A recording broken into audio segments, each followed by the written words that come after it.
आणि हवाई दलाचे ध्रुव हेलिकॉप्टर पुन्हा एकदा उड्डाण करणार। भारत पाकिस्तान तणावाच्या स्थितीमध्ये ध्रुव हेलिकॉप्टरची पुनर्वापसी। फारुख अब्दुल्ला यांच्याकडून आदिल हुसेन शहाच्या कुटुंबियांची भेट त्यांनी घेतली।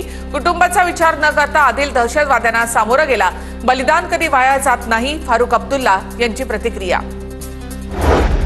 जम्मू काश्मीर हायकोर्टाचा 10 नागरिकांना दिलासा। कागदपत्रांची पडताळणी होईपर्यंत पाकिस्तानला पाठवू नका। 10 जणांना अटारी बॉर्डरवरून काश्मीरला सुखरूप पोहोचवलं। पहलगाम हल्ल्यानंतर माजी सैनिकांकडून पुन्हा सेवेमध्ये रुजू होण्याची इच्छा व्यक्त। पाकिस्तान विरोधामध्ये लढण्यास माजी सैनिक तयार। लष्कर प्रमुखांना पत्र लिहून पुन्हा सेवेत रुजू होण्याची इच्छा व्यक्त। भारताकडून पाकिस्तानला धोका। पाकिस्तानचा यूएनमध्ये रडका डाव। भारत तात्काळ हल्ला करू शकतो, जगाने हस्तक्षेप करावा, पाकिस्तानचा दावा। पाकिस्तानकडून शस्त्रसंधीचं सलग 9व्या दिवशी उल्लंघन। एलओसी जवळील कुपवाडा भागामध्ये पाकिस्तानकडून गोळीबार। भारतीय सैन्याकडून पाकला जशास तसं उत्तर। रणजित शिंदे यांच्या मेंदूची कीव करावी लागेल। माढा मतदारसंघात आम्ही पाठपुरावा करून निधी आणला। माढ्यातील विकास कामांच्या श्रेयवादावरून आमदार अभिजित पाटलांचा रणजित शिंदे यांच्यावर निशाणा। जातीय जनगणनेमध्ये प्रत्यक्ष आकडे पुढे येणार। राज्यामध्ये ओबीसींची संख्या 60% गेली आहे। बबनराव तायवाडे यांची प्रतिक्रिया। कोकणामध्ये जाणाऱ्या रेल्वेप्रमाणे एसटी गाड्यांचं आरक्षण 17 तारखेपर्यंत फुल।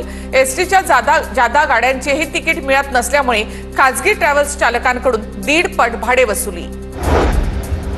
राज्यातील जमिनींच्या 7/12 उतार्यावरील कालबाह्य आणि निरुपयोगी नोंदी हटवण्याचे आदेश। वास्तवातील नोंदी दाखल करण्यासाठी जिवंत 7/12 मोहीम टप्पा 2 सुरू। एमएससीईटीच्या पीसीएम गटाच्या 5 मे रोजी घेण्यात येणाऱ्या फेरपरीक्षेसाठी प्रवेशपत्र जारी। एका दिवसामध्ये 22,000पेक्षा अधिक विद्यार्थ्यांकडून प्रवेशपत्र डाउनलोड। 27 एप्रिलच्या सकाळच्या सत्रात चुकीच्या पर्यायामुळे फेरपरीक्षा। एसटी महामंडळाला मार्च महिन्यासाठी 416 कोटी 90 लाख रुपये सवलत मूल्य मंजूर। विद्यार्थ्यांपासून ते ज्येष्ठ नागरिकांपर्यंत 31 प्रकारच्या योजनांमध्ये एसटीकडून सवलत।